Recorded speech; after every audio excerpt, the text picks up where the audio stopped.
Their message to government is simple. Air ambulance services should be based closer to those who need it.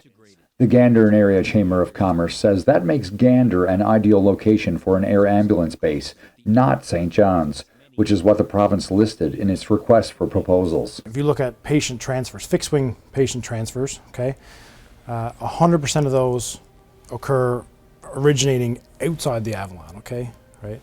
The Avalon Peninsula represents, we'll say perhaps the health authority for the province, right? Your specialized and acute care is all there in St. John's. So fixed-wing patient transfers are going to St. John's. That's the destination, right?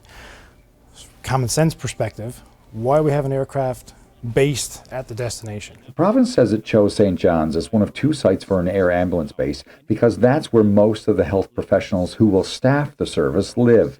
The other site is Happy Valley Goose Bay. But people in Gander say new air ambulance workers could train and live in the area. Meanwhile, the Chamber of Commerce says moving the current air ambulance dispatch and private operators out of Gander will mean dozens of job losses. Any loss of job, regardless of it's, whether it's a relocation or just a cut, it hurts. The small towns, small populations, we rely on one another. Businesses rely on one another. Individuals, families rely on one another. To see 35 to 40 positions and therefore 35 to 40 families leave the region, from the business community's perspective, that's a huge economic impact, right? That's, well-paying jobs leaving the area.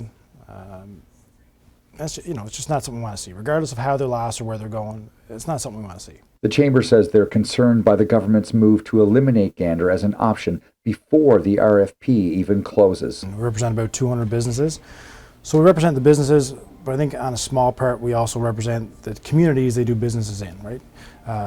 In order to do business in a community, you need to be a resident of that area first. And so again, I think the Chamber wanted to speak to this issue as residents first. What's next for the Chamber of Commerce? Well, Mark Eady says they hope to engage with local stakeholders as well as those from the provincial government to see if there can be changes made to the RFP that will better suit central Newfoundland and the air ambulance system. Troy Turner, CBC News, Gander.